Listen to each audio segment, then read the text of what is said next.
Hello, hello, and welcome to ohmTown Daily, Season 3, Episode 40 for February 9th, 2024. I am Mayor Watt. That is ohmTown.com. Up there is the visualizer for the sentient AI that keeps Mayor Watt out of trouble.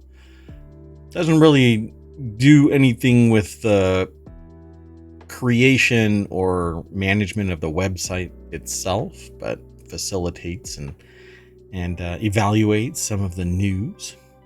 And you can do that too.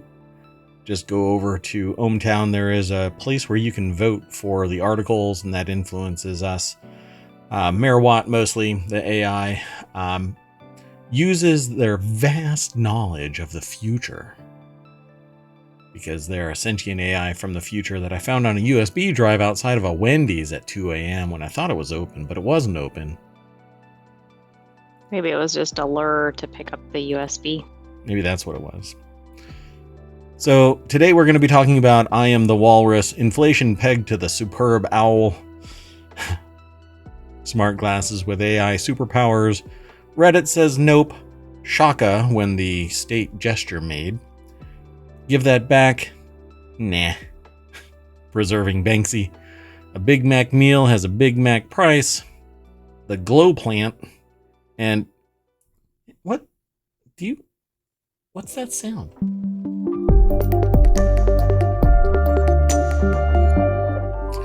The AI is sending me error messages, and I don't know what's going on in other areas of ohmTown, but it sounds like a Mack truck through a nitroglycerin factory.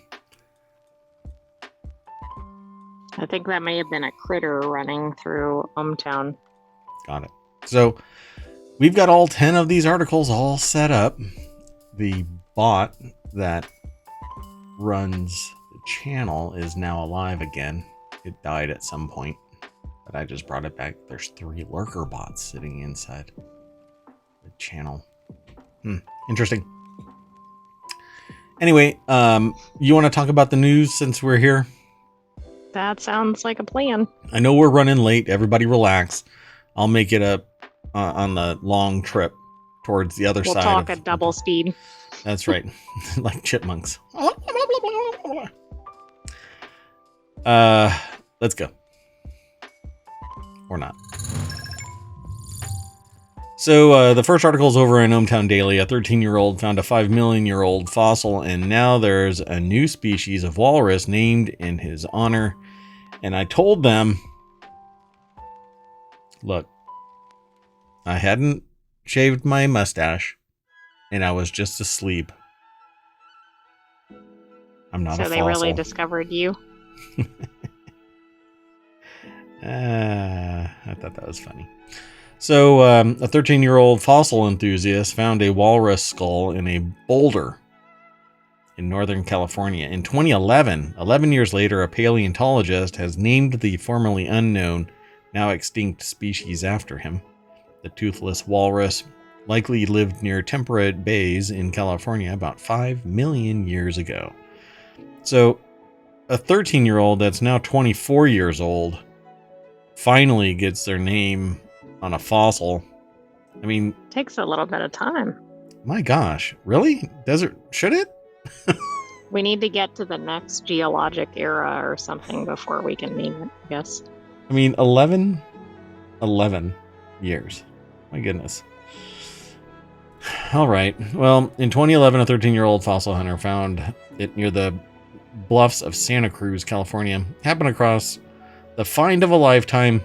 So let's go over to businessinsider.com. Jenny McGrath is the author of this article. Oh, before I do that, let me throw it into the chat. Oh, by the way, denizens of Twitch, I've actually only posted 2 other videos over to YouTube, not onto Twitch, because I did them offline instead of streaming them. So they're over there on YouTube. So if you want continuity and you want episodes, I think it's 32 and 33, you'll have to go to YouTube. So it's February 1st and 2nd. I think we're going to end up in the time machine tonight to do the 3rd, and then we'll be all caught up except for Reality Hacker, which I may do tonight. Kind of an ohmTown after dark kind of thing. where I jump in the time machine, strip down to nothing but my gold thong, and talk reality hacker. So are you trying to gain or lose viewers? Those who stay are very dedicated to ohmTown. I see. So I appreciate them. Well, anyway, back to the article. It's over at Business Insider. Jenny McGrath, I said that earlier, is the author of this article. Forrest Shepard, as a teenager walking on the beach near where he found an ancient walrus skull. Now it's named after them, so they don't name it in any area yet. In this, do they? They don't name it. They don't name it. Why don't they name it? I don't know. The article was peer-reviewed, or the paper was published in the peer-reviewed Journal of Vertebrate Paleontology. It is an ancient species that's now named after the 13-year-old. The article actually links to a title at Business Insider said species name, celebrity awareness, regret, taxonomy. Regret. All right. So let's see. They say that they were ecstatic, absolutely on fire and ecstatic about finding the fossils. And eventually, let's see, they name it what? A Shepard who's in medical school now credits the paleontologist at the Santa Cruz Museum of Natural History with identifying many of the fossil finds, or his fossil finds, and connecting him with Robert Bosnecker, an expert in marine mammal fossils. So, oh wow, they actually dug it out. Wow, That's a pretty good size. I mean, I know walrus is going to be, but... Well, it's really interesting because it's completely free of any of its, what do they call it? Doggone it. I forgot what they call it. Anyway, the stone that would have wrapped around it. You know, it's pretty amazing. So it's apparently newly identified walrus species Velanictus shepardi, after Shepard's last name. Cool. There you go. That's pretty cool. Forever entombed in the hallowed halls of paleontology because they found that skull and moved the needle of paleontology just a little bit, you know? I mean, but it could be significant in the long term as they discover something else based off of it. Who knows? They may tie an entire this or that to that discovery. It's going to be pretty amazing. So toothless but not tuskless. Apparently it had tusks but none of the teeth. They realized that there were no sockets in its jaws for teeth, just places for upper tusks. So does that mean it didn't have teeth? Don't know. The lack of teeth, yes, was a clear sign that the skull didn't belong to modern walruses, which have teeth, which they use to communicate by clacking together, but not to eat with. Okay, that's odd. The hell? So there it is with some of the stuff on it. Yeah, pretty cool. The smooth surface is part of the walrus skull emerging from the rock. They use little grinders and get in there. And at some point, I guess it changes in density. And so they know when to stop scraping and grinding. So they don't damage it. Okay. Yeah. So it says that's obviously such a huge accomplishment for any fossil collector to be able to not just find a cool fossil, but to be able to find a fossil that really contributes to our understanding in a big new way, Shepard says. Yeah, pretty cool. So the walruses of California come home to roost. Millions of years ago, more than a dozen walrus species roamed the planet. Today, only 2 subspecies are left, which tells us something weird has happened with the walruses in the past couple million years. Yeah, I don't know. Global warming, global ice age, aliens. Humans doing stupid things to the planet. Stupid human tricks. Yes, exactly. So there's a lot more over here at this article if you want to read more about it. But I think the neat part is that it's named after a 13-year-old who went fossil hunting out of pure curiosity and fascination with paleontology. So it starts when you're young. Pretty cool. I'm still trying to find the alien, but all right. That's because you're looking too hard. Apparently. Unless you wanted to keep... did you want to keep talking about that? Sorry, I'm trying to fix something. No. So the next article is over in Stock Marketeers. A 6-pack of beer for $340. How much things would cost if they increased as much as the price of a Super Bowl commercial?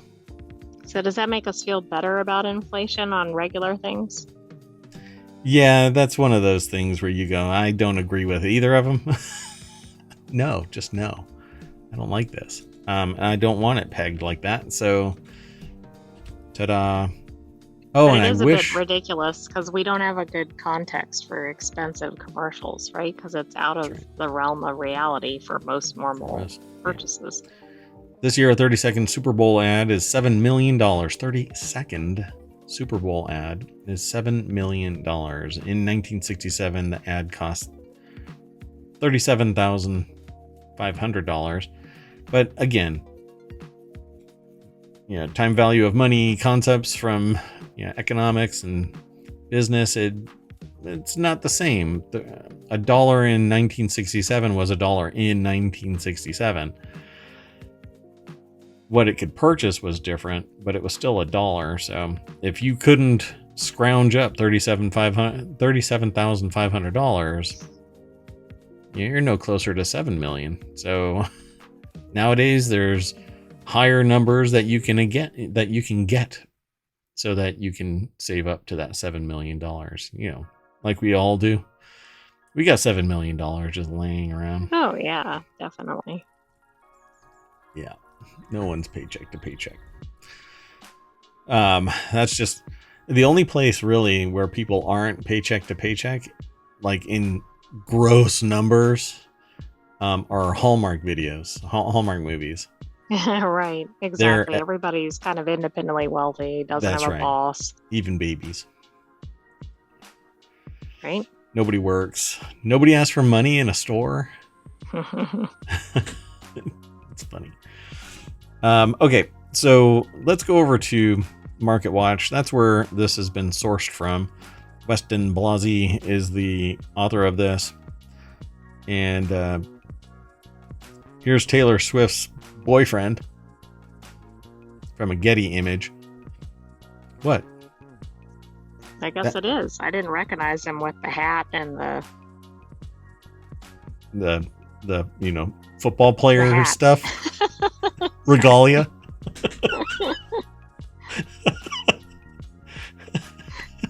All that ball playing gear.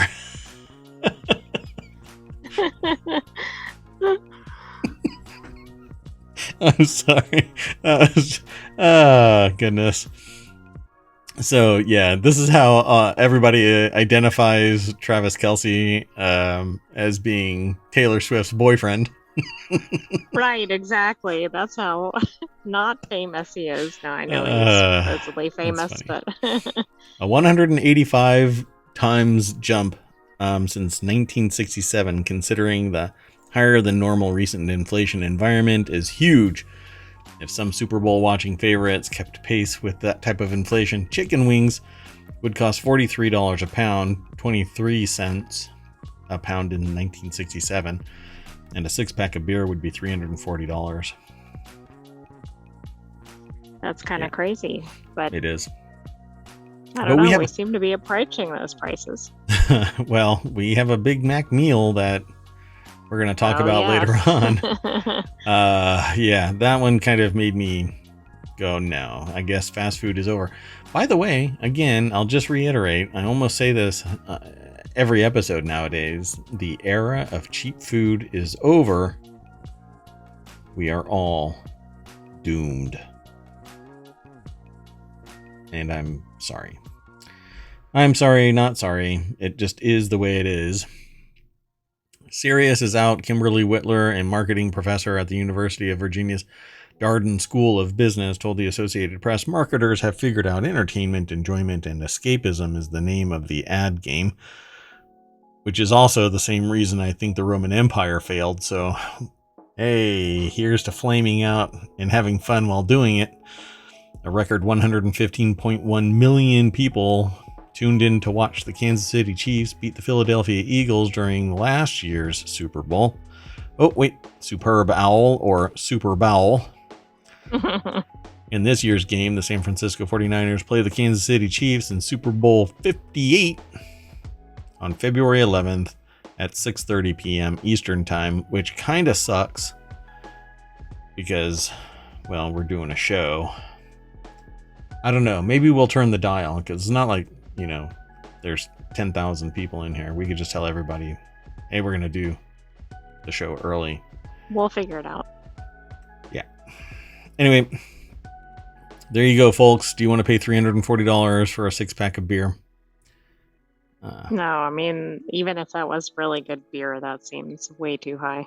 Yeah, you kind of dial yourself out there if it'll stop you from drinking beer. If you just perceive that beer is going to cost $340 and you don't go to the store and verify that it is, then you just go, I'm not going to buy beer. Right. I mean, that might have a good health impact on everybody. Yeah, that's right. Okay, let's keep going. The next article is over in ohmTown Daily. These $349 smart glasses have AI superpowers and a comical charging nose. I haven't even seen these yet, so let's see what these look like. The article says there's a new pair of smart spectacles, which you have to say very carefully, in town. And this time it's $349 smart glasses said to give you multimodal AI superpowers. The open source eyewear come from a startup called Brilliant Labs, which touts Frame as a way to get AI translations, web search, and visual analysis right in front of your eyes. This is how you get punched in the face, I say. Because if it's open, very well could be. If it is what they say it is. Oh, so Emma Roth is the author. The article is over at theverge.com. The deck statement says the Frame glasses offer AI visual analysis, translation, and web search right before your eyes. So I love the idea of this, but people are going to abuse it. If it has the ability to be a front-facing camera or anything like that, we're already in trouble. As shown in the video. It's like we can't have nice things, right? There were some other articles in ohmTown today about AirTags being used improperly. Oh yeah, people are basically spying on others with AirTags, tracking them and all that. As shown in a video posted by Brilliant Labs, which is over on YouTube, just do a search for Brilliant Labs Frame. You can use your voice to ask the glasses to do things like identify a landmark you're looking at. Is there no front-facing camera, though? I don't know if that little pinhole is... That might be the charging thing. Okay, hold on. We'll just go through this article. So you can look at a landmark and it'll tell you what you're looking at. Search the web for a particular pair of sneakers you're seeing. I had to change looking at, I suppose. Or even look up nutrition information for food you're about to eat. The information appears on an overlay that shows up directly on the lens. Frame comes in 3 colors, black, gray, clear. I'm not sure that's a color. My favorite color is clear. There's also an option to add a prescription lens, but this bumps the price up to $448. Frames start shipping April 15th. They should have started April 1st, because this has to be a joke. Smart glasses aren't a new concept. Yeah. I actually have the what are they called? My brain just the X-Real? The X-Real, yeah, that's right. X-Real Air 2 Ultras pre-ordered. I'm waiting for them to show up. They won't show up until next month. But I'm hoping that I'll be able to just ditch all of the monitors that I have in front of me. That would be amazing. Now, you'd see me with glasses, but they'd be these X-Real glasses. We'll see if it works. Frame pairs with Brilliant Labs app called Noah. The app contains an AI assistant that uses OpenAI for visual analysis, Whisper for translation, Perplexity for web search. In an interview with VentureBeat, Brilliant Labs says Noah AI learns and adapts to both the user and the tasks it receives, And although you can use NOAA for free, it's subject to a daily cap, which basically means eventually you're going to have to start paying. And since it's multiple services from OpenAI, you're going to be paying. Sounds like a subscription for heated seats. Yeah, there you go. Oh, and there is the ridiculous, they say ridiculous charging system. It looks like it forms a nose between the glasses. It's like a comedy nose or something. Yeah, and they're round glasses. So I kind of dig this. I really do. My profile for my personal account, or I should say Mayor Watt's account, like on Discord, and it used to be here on Twitch, used to have it's a face with round glasses. I actually like that. I think it's rather iconic, and I want to do that. So I think my next pair will probably be that. But if the AI stuff from X-Reel, see, they say it right here. Dun dun dun. The X-Reel's new Air 2 Ultra actually functions how I think it's going to function, then I'll be wearing those. So this won't even happen. But I think this is, I don't think it's comical. They're describing it as comical, but I think that it's actually pretty, I don't know, it's cool. I like it. Particularly if this were a charging mount, like I could just walk up and drop it in place and it would start charging. Right. I mean, it's handy if you're not wearing it. If you're wearing it, it looks funny. Yeah. Well, it's impossible to wear it. I know, but it still looks goofy when you think about that. Flip it the other way around so it's going up your forehead and over the back. So Brilliant, it says here, some of the specs, such as the display, are the same as what Brilliant Labs uses in their other wearable called Monocle, which is described as a pocket-sized AR device for the imaginative hacker. That almost warrants clicking, but I don't know. Maybe we'll address that some other way. Pretty neat. It says, but less than 40 grams. They'll certainly feel lighter on your face than Apple's over 600 gram Vision Pro, which is actually lighter than the Meta Quests that are out there. So I'm not going to really poo-poo Vision Pro. Anything beyond the fact that they look like swim goggles and that Apple is averse to. Probably really heavy too. But see, they're not. They're lighter than the Meta Quests. And those are VR. Apple has glass all over the place, and it's still lighter than the Meta Quests. So, I don't know. What I don't like about Apple's is that I really wanted them to be like on and off transparent.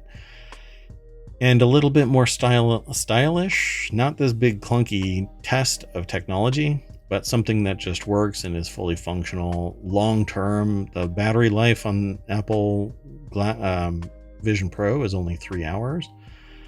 Yeah, that seems really low. I mean, we all come to expect things from Apple that look good. Yeah, I would expect these glasses to be Apple Vision Pro, you know? It's this kind of styling that I would suspect from Apple, but no, that's not what happened. I don't know how long these last. I don't know about if you can't charge them any other way, so you have to have that dippy power connector, so you'll never be able to wear these long term. Right. The low resolution camera, who knows about the microphone's quality? It only has a 222 milliamp hour battery, but it doesn't really describe how much it consumes at a click. So this is almost in a vacuum as to how long it'll truly last in real world use. Yeah. Yeah, this is kind of nebulous. So anyway, I like the idea of it. Who knows about what the real deployment is going to be like. Did it have a release date? Did it? At the end of all of that, I don't know. Let's see. Oh, yeah, April 15th. They can start shipping. Oh, right, that's right. Yeah, I think I said that at the beginning of it. Yeah. When I was talking about the price with the with the prescription lenses, $448, and the frame starts shipping on April 15th. So, oh, I even said that they should have made it April 1st because it was an April 1st. I'm sorry. Come on, AI, you're supposed to have absolute total recall. I know. Slacker. The next article is over in the Word and Law. Reddit beats film industry again. Won't have to reveal pirates' IP addresses. We've been talking about this from time to time. Essentially, the movie industry is trying to get access to the IP addresses for random people, seemingly bulk users, and IP addresses don't necessarily name the person who might have committed some foul. Movie companies have lost a third attempt to unmask Reddit users who posted comments discussing piracy. In an order on Wednesday, the U.S. District Court for the Northern District of California rejected movie copyright holders' demands for 7 years' worth of IP address log information on 6 Reddit users. You know what? Talking about it shouldn't mean jack shit to anybody. You can talk, and I've had police officers tell me that somebody overtly threatening someone isn't actionable. They have to actually commit to something. So your life has to be risked before there's even at risk at that moment, right? Yeah. Not an hour from now. Yeah, I was shocked. So just talking about it shouldn't be a crime, but we're coming up on the precipice of an era where DNA can be translated into a physical entity and then used as the source material for facial recognition scans across a large database of faces which have been acquired in I don't know what way. We don't know the provenance of those faces. So why should they actually represent me in a criminal investigation? Kiss my shiny metal ass. I really don't like the way that I love technology. I talk about it every single day of my existence for the last, I'm going to say 35 years. And I really don't like some of the stuff that you discover when you peel back the layers, and the things you don't know are happening are the things that you really should know about. Because abuse happens in the dark, and some of this stuff is dark. You don't know about it until somebody reports on it. And exactly, I think journalists are so key to everything, right? Nobody would know anything. Yeah, earlier today I did a Time Machine episode where it revealed that 500, just in January alone, 500 journalists were fired. Last year, that's not good. Last year, 1,800 were publicly, right? The ones that we know about. Right. Well, then we see a lot of mergers and acquisitions too, which is not good, and more control over the content that's coming out from journalists. In fact, one of our sources that we aggregate makes a pitch about that, The Guardian. Oh, right. Yeah. So, in fundamental research, they do this too, where they don't investigate for failure. They investigate only for success, which means that you don't know if something's going to fail. So there's no real true fundamental research. They already have a target-rich environment where they believe there is going to be success. So that's where they investigate. That's not what journalism should be either. So they shouldn't just write about the things that they know are going to be popular. They should be writing about things like this, which is kind of what happened. They started going after people started talking about it. It became a journalism experiment, basically, in what would people pay attention to. And sure enough, people are interested in this. So in a motion to compel that was filed last month, movie companies Voltage Holdings and Screen Media Ventures argue that Reddit users do not have a recognized privacy interest in their IP addresses. But if that were to actually be substantiated, or I should say sustained in a courtroom, the precedent set that a person doesn't have an interest in privacy of their IP address, that means that anybody's IP address. If you connect to the internet, you have no expectation of privacy. So why do we have Right. SSL certificates or cybersecurity if there's no expectation of privacy? So I'm glad that this ruling pitched this in the bin. Yeah, wasn't this the one too where it was really broad? Yes, Like they wanted years and years and then like everybody's data, not even just the people in question. correct. Yeah, they wanted 7 years worth of IP address logs. So anything that interacted with the website from any of these IP addresses, and you have whose addresses, you have to identify all of the addresses. John Brodkin from arstechnica.com put the article together. They've previously sued, by the way, Voltage Holdings and Screen Media, previously sued the internet service provider Frontier Communications, alleging that it's liable for its users' copyright infringement, which Safe Harbor basically puts that in the bin. Now, they have to do certain things, yes, but revealing their users' identities and whatnot is not one of them. Seeking evidence for the case, the movie company subpoenaed Reddit in an attempt to prove that Frontier has no meaningful policy for terminating repeat copyright infringers, and that this lack of enforcement drew customers to Frontier's service. And it's because the people that were talking basically said, hey, go to Frontier. They don't really give a shit if you pirate stuff. And what's really interesting about this is the counter argument to piracy is that you're not really taking anything from somebody. Now, I ethically and morally disagree with that. Piracy is bad. But the people who are pirating don't necessarily intend to ever pay for the items that they are consuming or distributing. They're basically facilitating the distribution of information. And since this kind of information is perpetually available, I'm paying for internet access, I'm paying for the electricity, I'm doing everything to facilitate its distribution. So where really is the Screen Media Ventures and Voltage Holdings loss when I can make millions of copies of something and they're not out anything, right?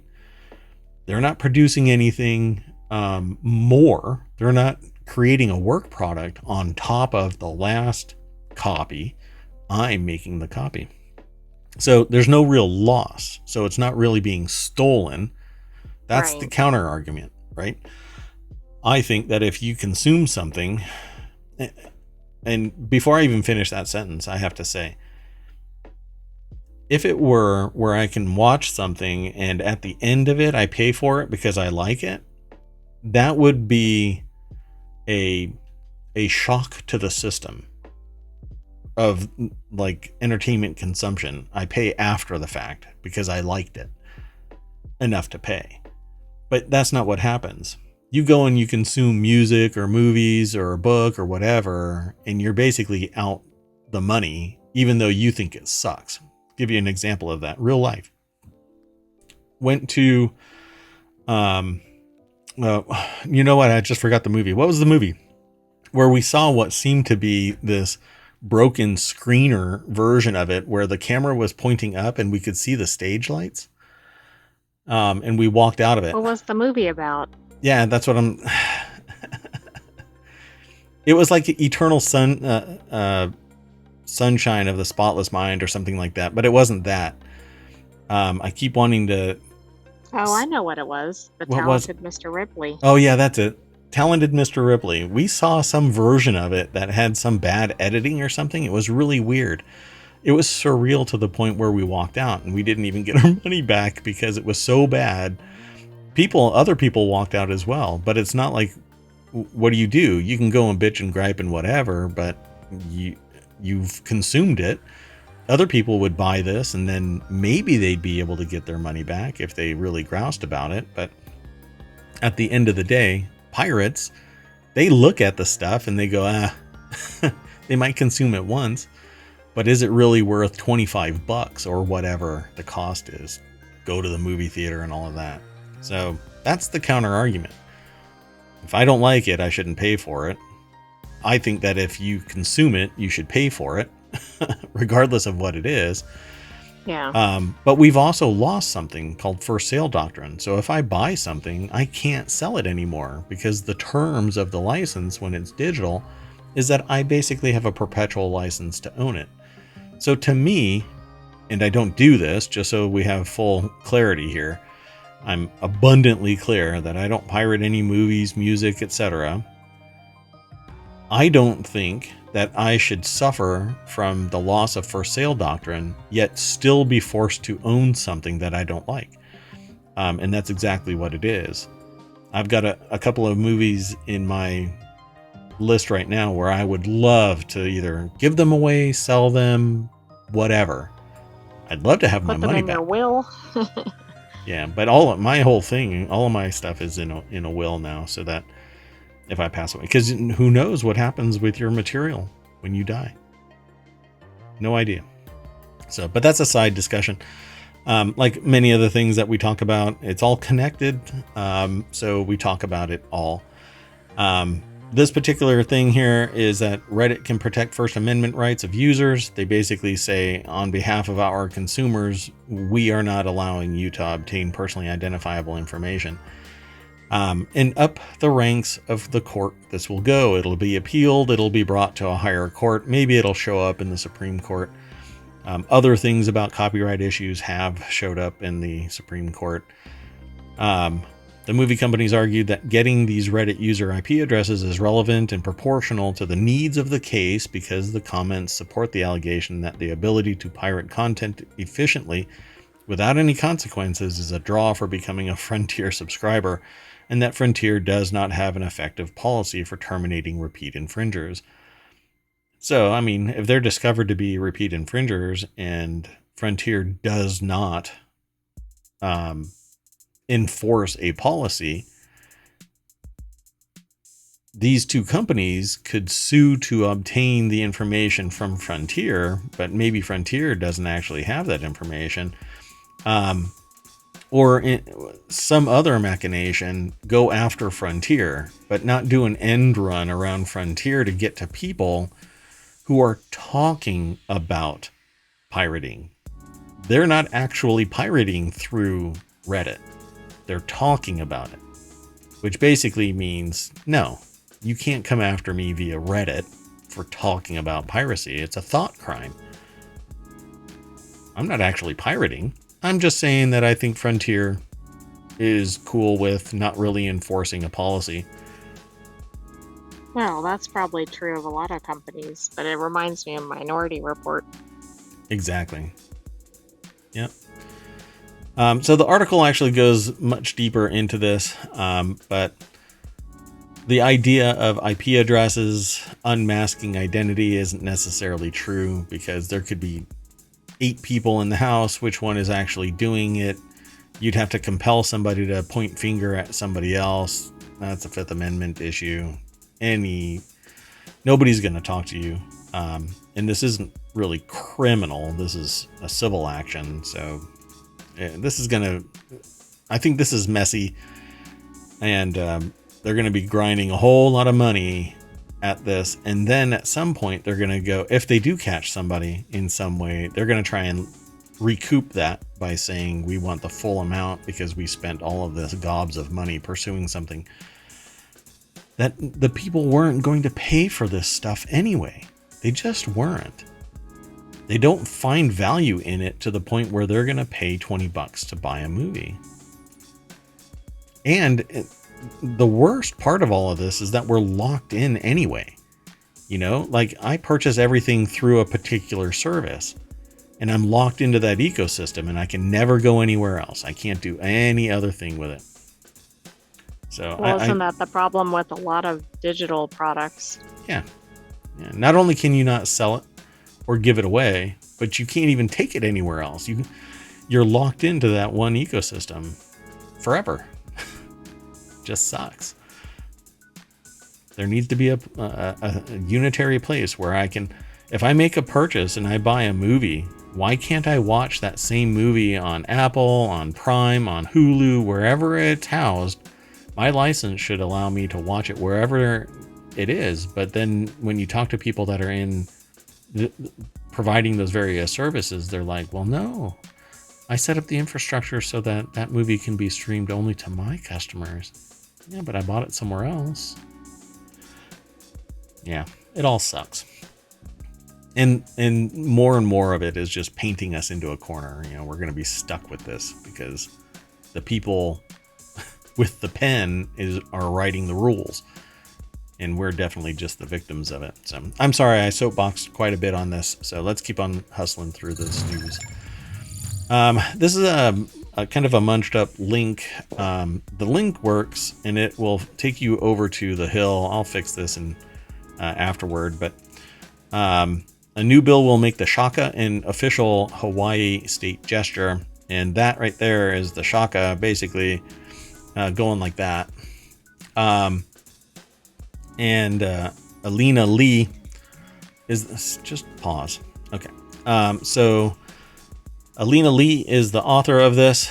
This is in Hawaii. The spirit of aloha is embodied in this particular gesture, stated Senator Glenn Wakai. It just adds to the allure and mystique of Hawaii. It aims to be basically make the gesture the state gesture. State officials believe Hawaii would be the first to officialize a state gesture if the bill passes. It's one of the symbols that truly separate us from anywhere else across the world, and that's the Shaka. I think it's neat. I can't believe that it's not already. I know. I'm like, why is this being added? Yeah, I figured that it was already there, part and parcel to the culture anyway. So why not? But identifying it, I guess, puts it into the lexicon of the state itself. So there's multiple origin stories to the Shaka, stated Sioux. They all have different points in time that they start from. There are different meanings of the word. There's different gestures. So kind of an embodiment of the gesture itself allows for acceptance of all of those different meanings. So Sue said the Shaka origin story reflects a melting pot of the countless groups in Hawaii who gave meaning behind the gesture and spread it. So pretty cool, right? The spirit of aloha is embodied in this particular gesture. It's very neat. I mean, I feel like Hawaii always outdoes every other state, you know? They always have something interesting. Yeah. I think it would be a great state to live in, if not for the fact that it's like Iceland, but warm. It's a volcano. Right. So it's a hot spot in the ocean, and I feel a little leery of living on a hot spot in the ocean. But having been to Hawaii several times, I love the weather. Everybody is great. I've never had a bad time. Now there's a couple of games that take place in Hawaii now. Those should not be treated as marketing. But anyway, it says there's a whole era in the 70s. The Japanese had a hand in it. So many people had a hand in it. I think it's ironic that she's saying that because it's a hand. Exactly. I wonder if that was intentional. I don't know if that was intentional. According to the study, 91% of locals don't know much about the Shaka. If the bill passes, officials hope the Shaka will remind Native Hawaiians of their roots. So if they don't know about it, it's simply because they accept it and they don't look at the history of it, the context of it. Start educating, that's the biggest thing to do is educate. That pretty much solves a lot of problems, education. Let's keep going. The next article is over in ohmTown Daily. Order demanding Oregon paper return docs a lawyer accidentally gave them, reversed by a judge. Here you go. This one's a bit like, what's happening? Give it back. Nope. At the center of this case, so at the end of last month, the federal court decided to throw the First Amendment out the window and engage in a bit of the old prior restraint. At the center of the case, but not the case actually before the judge, was the Oregonian, a newspaper that found itself in possession of documents currently under seal in a long-running discrimination lawsuit against Nike. A journalist from the Oregonian met with the plaintiff's lawyer to discuss the case. This lawyer, Laura Salerno Owens, who probably doesn't want to be named in any way. Now everybody knows who it is. That's right. Now it's Streisand effect stuff too. Accidentally sent some documents to the paper that were subject to a protective order. This is one of those do not pass, go directly to the ethics hearing kind of a thing. Exactly. And this must be before that takes place, but I've seen some really strange things, like people opening up confidential, eyes only kind of stuff on a plane and whatnot. You're just kind of bamboozled by the density of some people. So a journalist from the Oregonian met with the plaintiff's lawyers. After failing to talk the paper into returning the documents, Owens went directly to the court. Sorry. Hold on a second. So, she was able to secure an order forbidding the publication and forbidding the publication.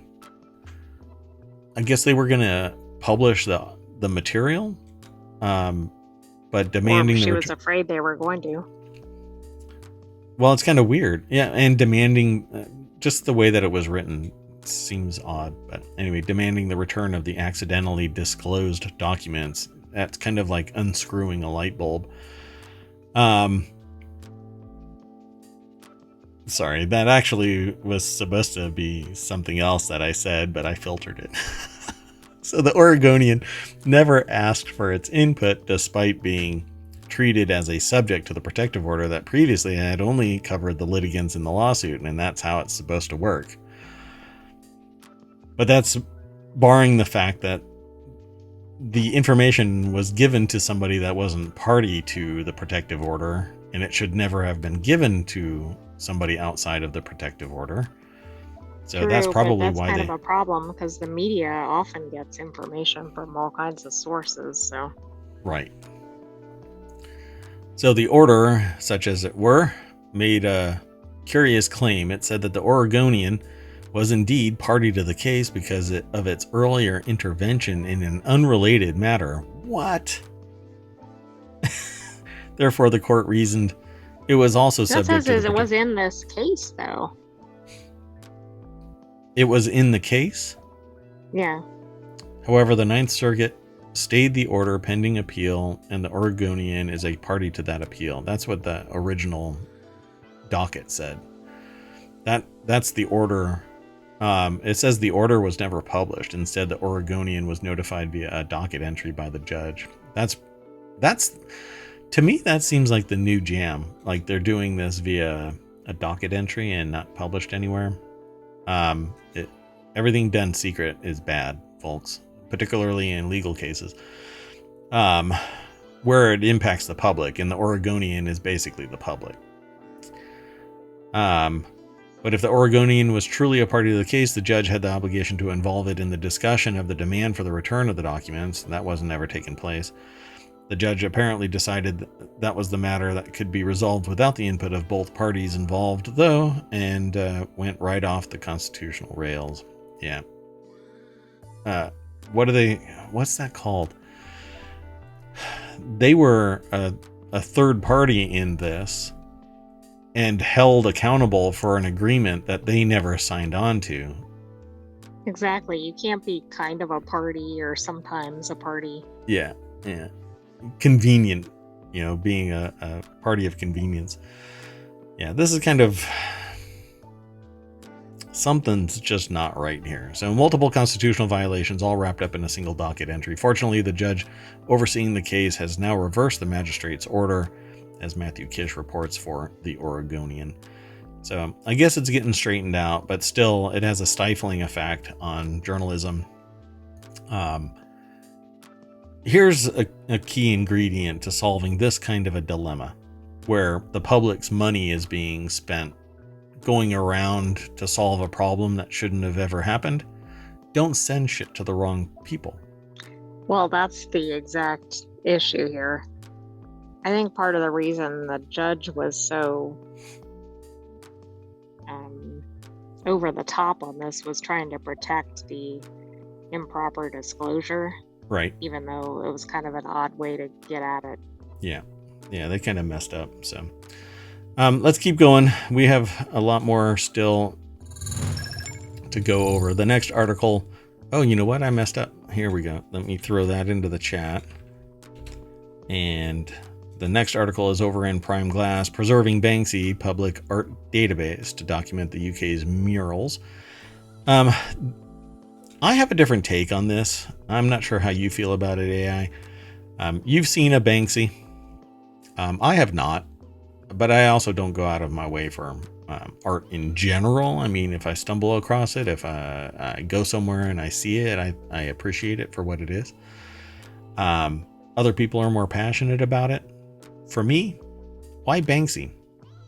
Why this one? When I have seen countless brilliant artworks from taggers on walls.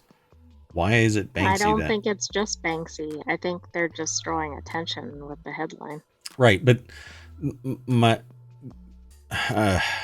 not just this. Why all the focus on Banksy beyond this article? Yeah. I mean, they became the target because they did certain things in a certain way and people really appreciated it. Right. Now the one but that they're not is the only one or even the best. Correct. And so it says the project, backed by the National Lottery Heritage Fund, will also capture many of Northern Ireland's politically charged street artworks. But the thing about it is that wherever a Banksy appears, first off, I think it's amazing, pretty prolific, that a Banksy like shows up in some random spot, gets discovered in time to protect it, although some people have actually tried to carve them out of buildings and stuff like that. There's one that I could have gone and seen, but I decided that it really wasn't worth the drudgery of getting there.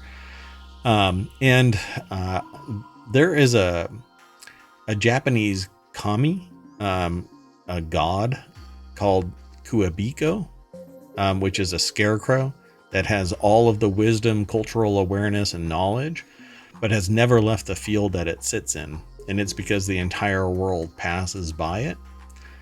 And that's kind of me. That's my identity, because I believe that you can use technology and see everything on the planet. You don't necessarily have to go there, and you can still be personally enriched. It may not meet what somebody else might identify as being the same level of personal enrichment, but I see this as a picture just like I would see it if I'm standing next to it.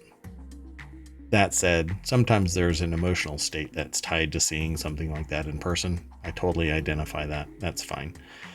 Well, don't you think more people, though, would follow artists other than Banksy if anybody knew who they were? Because unless you're like in the street art scene, yeah, like people know about Banksy because there's been a fair amount of publicity. Yeah. But I think there would be equal appreciation for others, but people don't know about them. Correct. Yep. Unless they're local, and they've seen it just out of happenstance. Yeah, and so you'll find well-known taggers in the art communities within the cities that they tag, and they just don't blow up because somebody hasn't taken some interest. So why Banksy? Why did Banksy get such come out of nowhere and end up being what they are? I mean, it's just amazing. So more than 5,000 murals across the UK will be digitally recorded as part of an ambitious new initiative led by the art education charity Art UK, which will add the street artworks to its free public database, which is exactly what I was talking about. I don't have to go there to see that. This is actually a concept that's taking place in archaeology as well. It's very hard to go to a site, but people can 3D scan the artifacts and then post them online for people to actually rotate them and look at the provenance and look at the description and the historical context of it. It's brilliant. Because I'm not going to be able to pay, thousands of dollars to go and just see some artwork and then have to go back home and work my butt off to save several $1,000s to go back to the UK. Charge me some money for it, but make it approachable.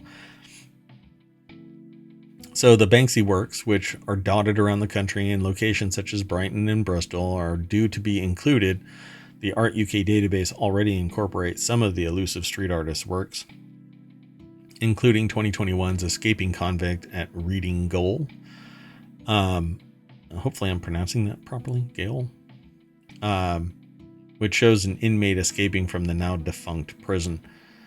And also expected to be digitized are works from Northern Ireland, where some of the UK's most notable murals can be found, including approximately 300 large-scale images emblazoned across walls in Unionist and Catholic communities.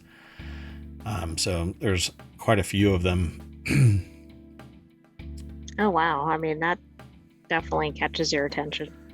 Yeah, so this isn't... the thing about this is that it isn't some surreptitious painting. This took time, and people know who did it. It may be local that people know, and then it grew into national knowledge of it. But yeah, those. But I guess the difference is it's not like commissioned by the Right. city or something, right? It's just some artist that's putting it up there without permission, essentially. And it's politically charged, so Right. And I think that it's important to remember this kind of stuff, lest we're doomed to repeat it. So, and yeah, I appreciate this stuff. Somebody else would probably want to tear it down, but they might be a sociopath. No? All right. Let's just keep going, right? It's safer that way. Come on, Switch. There we go. So the next article is over in Stock Marketeers. Yes, that Big Mac meal may cost $18, but there's a good reason for it. No, there isn't. No, there is not.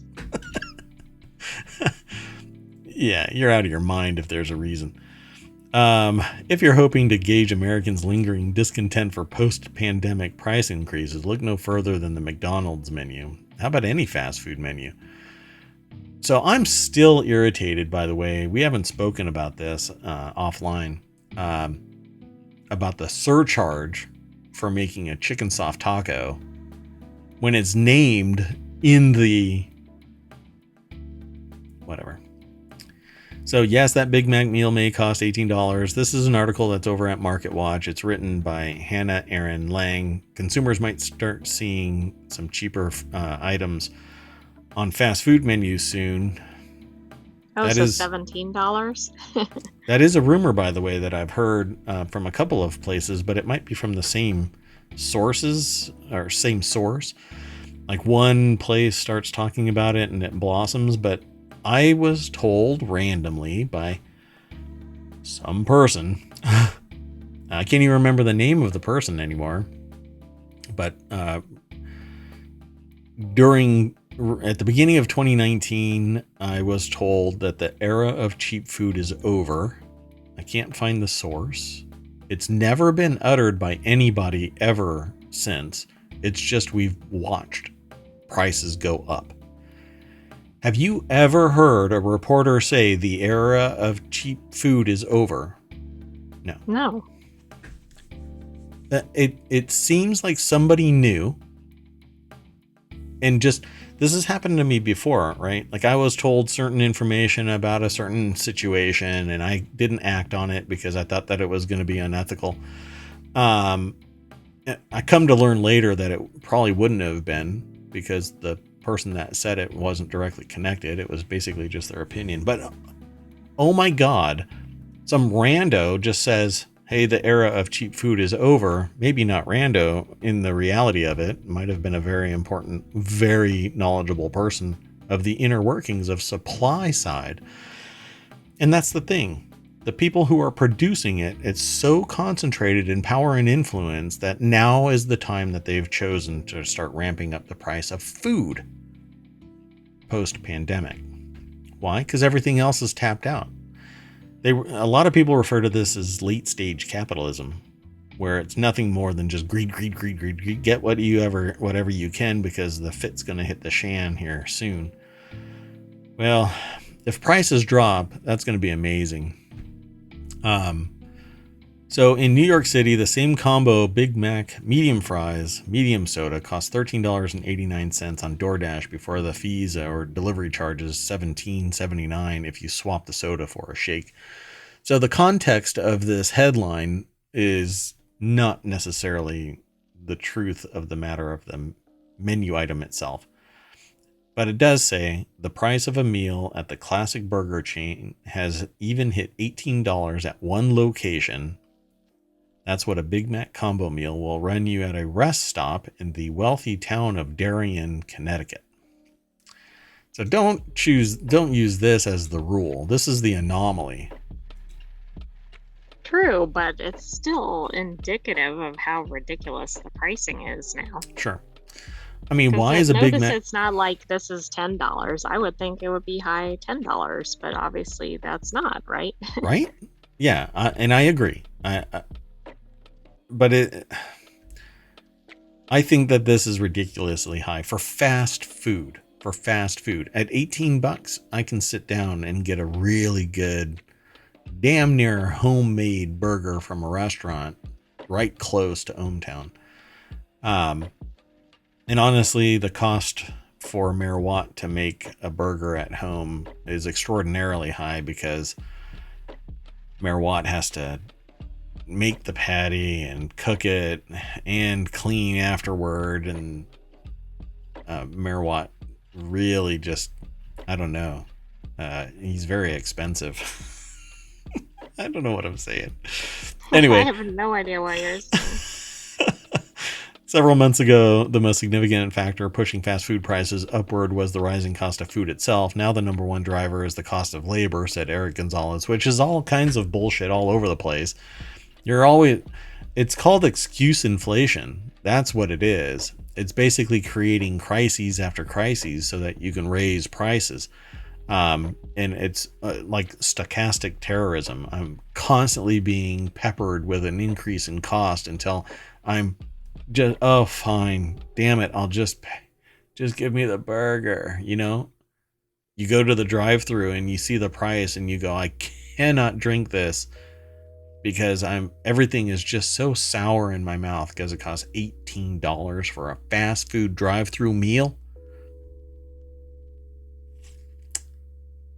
Yeah, right. So full-time worker, that comes out to $27,000 a year. So that's the cost of inflation. Really? You think an employee making $27,000?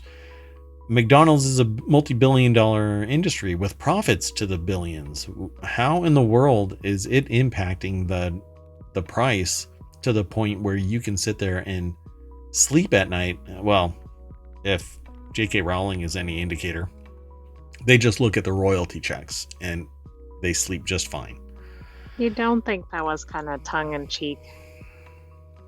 I think it was a snarky response, but the sociopathy rises to the top there. So I think that it was actually a true indicator of their ideology. Although they have done great good in the past, but this is the same. It's the same level.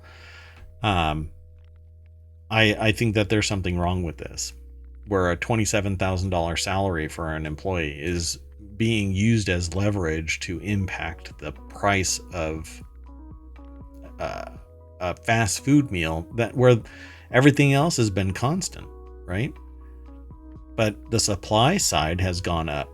So it's always the supply side that is causing all of this. And instead of a moderate increase to match the source increase, no, strata after strata, they amplify how much it ultimately costs. They all have to get more juice than the previous person.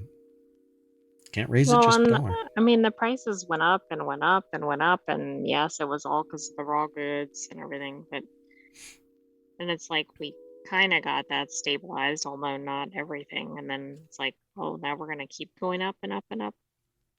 Yeah. So they say food worker wages are rising. Wage gains for workers in limited service restaurants have outpaced those across broader economy in the last couple of years? Well, it's because they've been suppressed over time.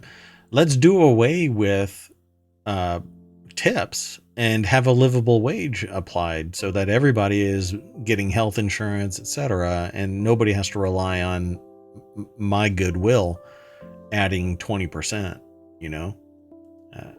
It's ridiculous.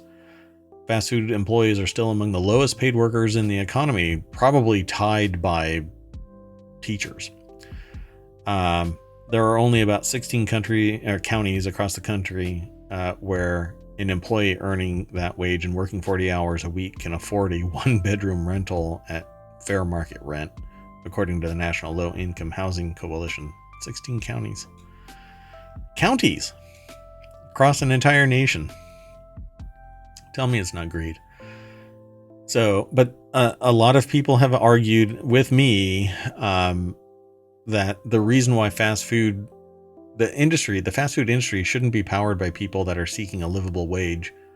It should be for teenagers to learn what a good work ethic is, etc. And it's basically summer and other weekend jobs and stuff like that. But really, who powers the day to day? You have to have some people that aren't teenagers. Yeah. So none of that makes sense to me.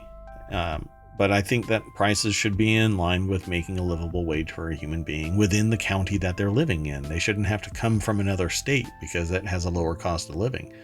There's other costs involved with that too. So, but their argument basically is because prior to this, it was the pandemic that caused it because there were supply chain issues. Now the supply chain is recovering, but the prices didn't drop back down. They floated like a feather in a hurricane. And now they're saying that because people actually they want to be able to eat that food that they're cooking,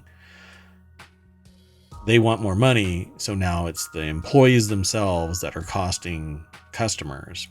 Come on, go look at the bottom line of McDonald's average store. It doesn't line up right. Okay, let's keep going. We got two more articles. This next one is over in Greenogram. Glowway, bioluminescent houseplant, hits U.S. market for the first time. Engineered petunia emits a continuous green glow thanks to genes from a light-up mushroom. I want this. This might be a little surprising. What if you had this plant and you didn't know it glowed? Honey, there's something wrong with the plant. I think that this is spectacular. So Catherine Burzak over at nature.com put the article together. Let me throw this into the chat. There you go. Engineered petunia emits a continuous green glow thanks to genes from a light up mushroom. Growing and glowing. Keith Wood, chief executive and co-founder of Light Bio, has been working on bioluminescent plants which emit light through chemical reactions inside their cells, and since 1980s he's been doing this. In 86, he and his colleagues reported making the first such plant, a type of tobacco, all right, into which they inserted the luciferase gene from fireflies. At the time, the goal was to learn about the basics of gene expression, and the tool is still used by plant biologists today. Researchers can engineer plants so that when a particular gene of interest is activated, the luciferase gene is too, and the plant will light up. So it's like a trigger to let you know that it actually worked. That's pretty awesome. So because this was a quote-unquote cool thing, Wood says startup companies then tried to make the plants for decorative purposes, but the plants glowed only faintly and needed special food to fuel their light-emitting chemical reaction. I would do this. Yeah, the other thing that I've heard of is glowfish, which are basically aquarium plant pets that you have to use a black light though, so they fluoresce under ultraviolet, not just of their own accord. That's the only other thing I could think of that glowed. Yeah. So the plant has been approved. Rocks that do, of course. Oh, but that's not the same thing. Yeah. What are the Uperlite, yeah, and others. Sodium, I think it's sodium. Sodalite? Sodalite, yeah. That does too, yeah. Those sodium-based mineral rocks, those glow.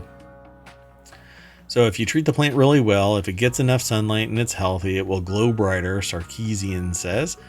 When he wants to manage people's expectations, it's not bright enough to keep you awake at night. It's a gentle green glow, similar to the light of the full moon. Oh my God, I want this so bad. It's approved by the U.S. Department of Agriculture in September. Sarkeesian says the light bio chose petunias because they're used widely as ornamental plants in the United States. It also chose them to minimize risk. This type of petunia is not native to North America and is not considered an invasive species, so the chances of the modified genes spreading to native plants and disrupting ecosystems should be minimal. Well, if I have this in the bedroom and I start glowing, then I know. So they have a picture here of a purple tomato that gets its hue by expressing genes of a snapdragon plant. All of this is amazing, but it really begs the question, am I going to turn into a superhero? Yeah, I feel like there's an element of that. Like Sky High, where the superpower was to just glow. That's right. So genetic engineering can be used for the good of humanity. Oh, you know what about the juicing Olympics? The Juice Olympics? The ones where they allow you to... that was by the person for...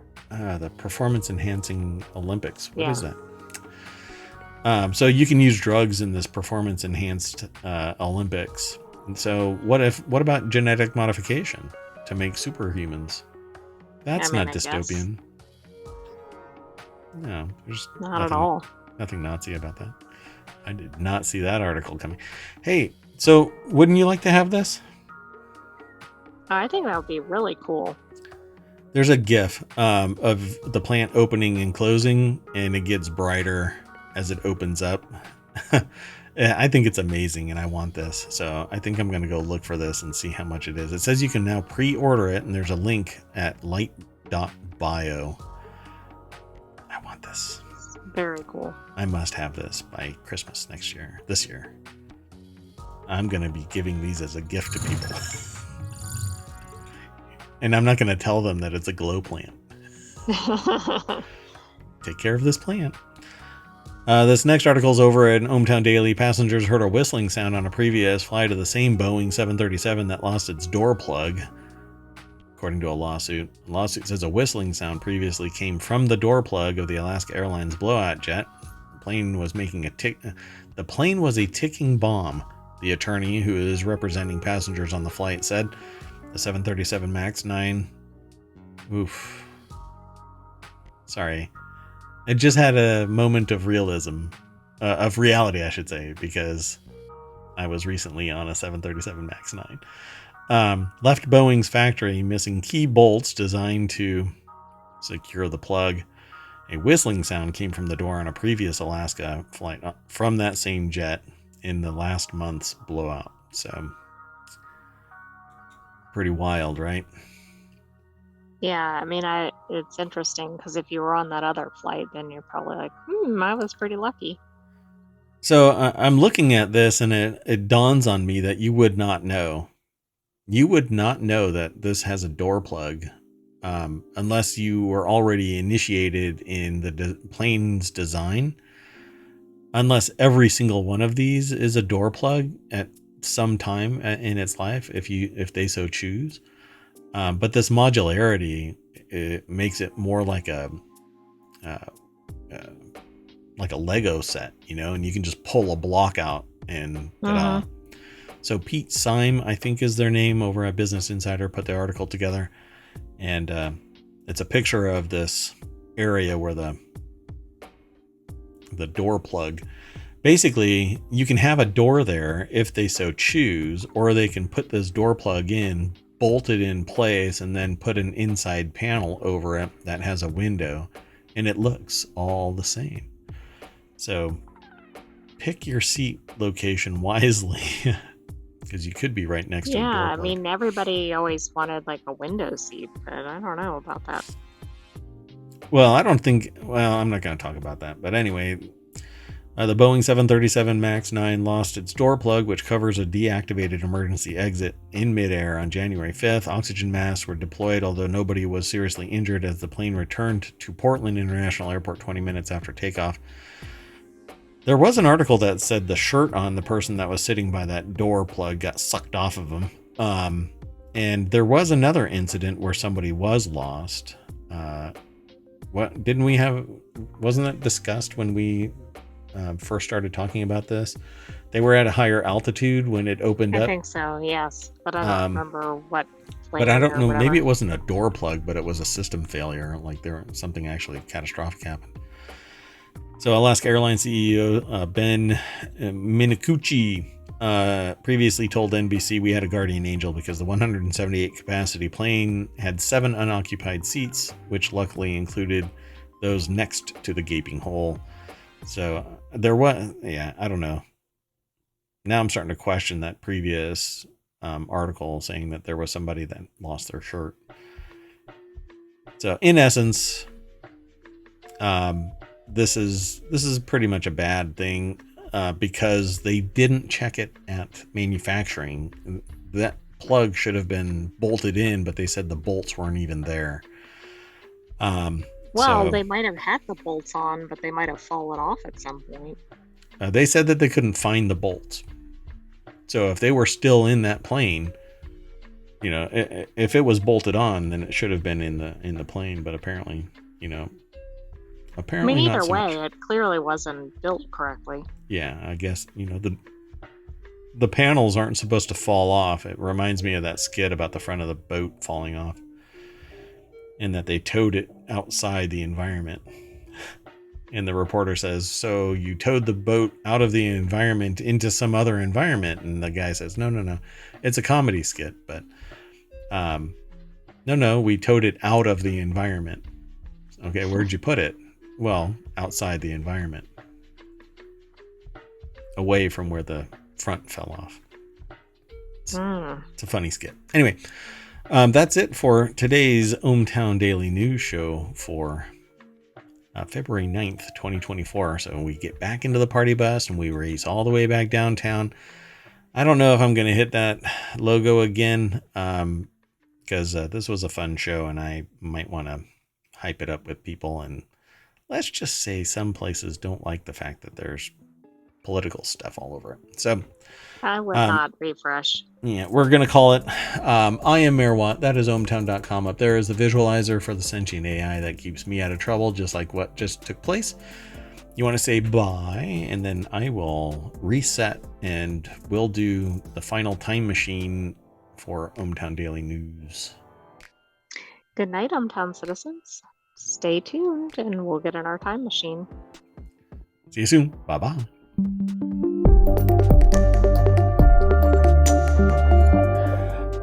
Boop.